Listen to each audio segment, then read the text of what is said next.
you very much, ladies and gentlemen. And today there are three things that are united here, three things that are very close to my heart. First is estate planning. Second is digital assets. And the third one being good food and this good food by the sea. So it's a pleasure to have all of you around. This is we've been with Benito for since 2018. And I think this is a very laudable initiative. Today, I'm going to talk about something very important. We're all talking about assets, virtual assets, Bitcoins, metaverse, avatars. But what about protecting those assets? What about ensuring that actually, when you're no longer here, if we all come out of this hall and we never reach home, of this hotel, we never reach home, what is going to happen to the various keys, to all the money that has been invested in virtual assets? Will our heirs benefit from it? Will they even know that we had these digital assets? How are we going to proceed with that? So at the same time, we need also to protect, as you would see, we also need to protect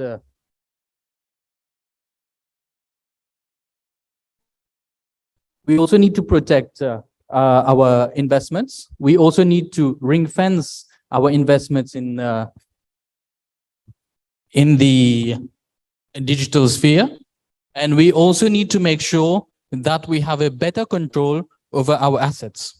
How to do that? This is the $1 million question, or million Bitcoin question, if I should say so. And once you're not here, how to make sure that your digital assets fall within the right hands, and at the same time, the person you want to gets those digital assets. It might or might not be your heir, or it might be someone very loved one who is not in consanguineous with you, or who is not in your family, for example. Most important is what to protect. Everything that you would see over here would be digital assets, would be things like rights to digital assets. For example, if your digital assets is mapped, your digital assets are mapped on something else, like a token, like a coin, or security certificate. Also, intangible assets, tokens, passwords, and for many of them, the Messenger or WhatsApp password is very dear to them, because if their spouse or anyone falls, manage to find the password, they will definitely need to have estate planning, that's for sure. The keys to your digital assets, your IP rights to your digital assets. For example, if you take an example of an NFT, you will have the ownership of the NFT, but then you need to be able to pass on that right to your heir. How to protect? We have two types of trust and foundations. First of all, it would be inter vivos trust or foundation, or secondly, it will be testamentary trust, whereby the trust only takes effect after you pass away, and that will be in terms of the will. At the same time, what could also happen is you could transfer the keys to your coins, or the ownership to your coins, to some other entity, like a foundation or a trust. And if ever there is any problem that arises with the upward going or the downward going coins, you will be safe from insolvency. And at the same time, you could structure your trust and foundation to avoid such mishaps.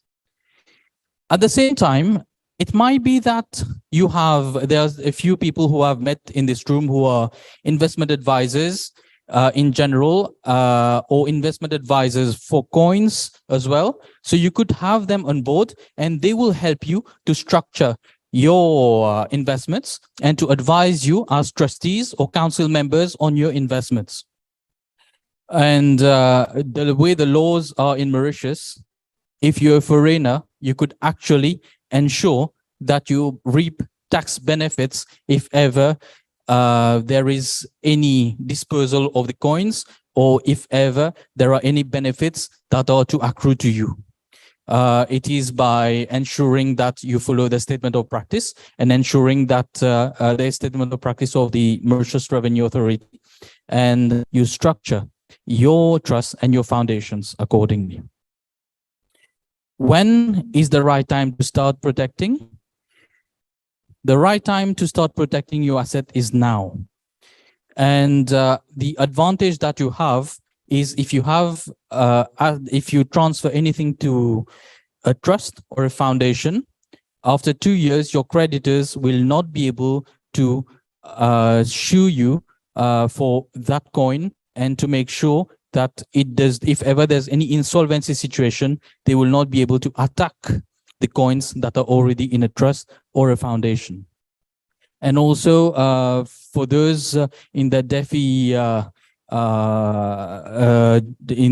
sphere, it is also interesting to note that you can structure loans, or you can structure the tokens that you have in such a way that even if you're not here, those tokens can actually be given to your heirs. And as I said, assets can be ring-fenced, and the founder can be protected as and when the assets are subjected to insolvency. For example, if there is any insolvency situation, you're safe after 2 years, and this is how you protect your asset. It could be, as I said, IP rights, it could be your coins. Why protect? Of course, you need to protect it because of your future generation. You protect it against sudden death. And for the time being, there is no, not known to me at present, digital insurance for any loss for crypto going up or down. And therefore, it is important to make sure that you protect it through a trust or a foundation. And at the same time, you plan for the future generation, and you can also make sure that your future generation has the asset that you want them to have, and you make sure that at the same time you have your generation knowing about crypto, and you could have someone on the trust or the foundation who will educate your children about crypto, about all the benefits that you're meant to get. There's one thing that is picking up throughout the world, and it is possible in Mauritius, is something called a digital will. It's a will whereby you have on a piece of paper, you could get it drafted yourself, or you could have that drafted and kept with a custodian in Mauritius with all your passwords, keys, and other information which you want to be transferring to your heirs. This is something that can be done. And also it is easily done in Mauritius. At the same time, we have no probate in Mauritius, which is very interesting when you are looking at Mauritius from an estate planning perspective. And at the same time, whatever you have other than an immovable property would be deemed to be a movable property. All the tokens and everything else would be dealt with under the civil code as a movable property.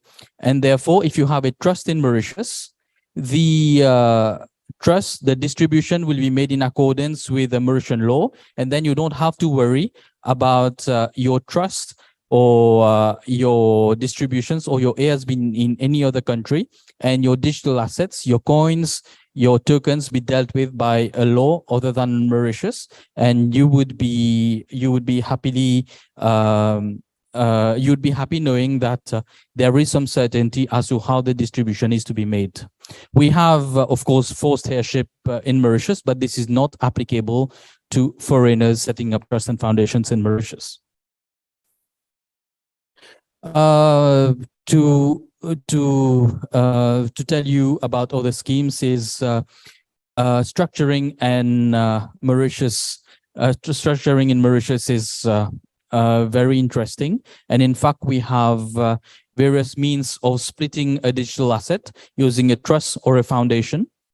We could do that by proper structuring, and those assets could actually be given as collateral or security for any investments that you want to make. This practice is already on in countries like Singapore, and last year it was where there were recovery proceedings against an individual based on a collateral that was given by virtue of the law for pledging of an asset as security for a loan that was taken. At the same time, you could have various schemes of trust, like a custodian trustee, or you could have a private trust company, whereby you could ensure control over the asset. I know when it comes to trust and foundations, control is not a word that is well regarded, but then it is what it is, and therefore, as a PTC or as a custodian, you can still have some element of control over your assets. At the same time, when it comes to the metaverse ownership, the ownership of the avatars, ownership of any asset that is in the metaverse, you can use a trust to acquire those assets and acquire NFTs, for example. And also, you can, for the purposes of Vetus, using a trust would be interesting as well, and the effects would be nice, especially from a trust and estate planning perspective, as well as from an asset protection perspective. And at the same time, if you can pledge, if you can sell your rights in the trust or in the digital asset, you can monetize those rights. And therefore, I believe this is something that we will be looking at in the future. And talking very briefly about Kredence, we provide training. We provide metaverse courses, as you would see from our table over there, by pairing up with the best professionals for that. We also provide consultancy and, of course, structuring and protection of your assets.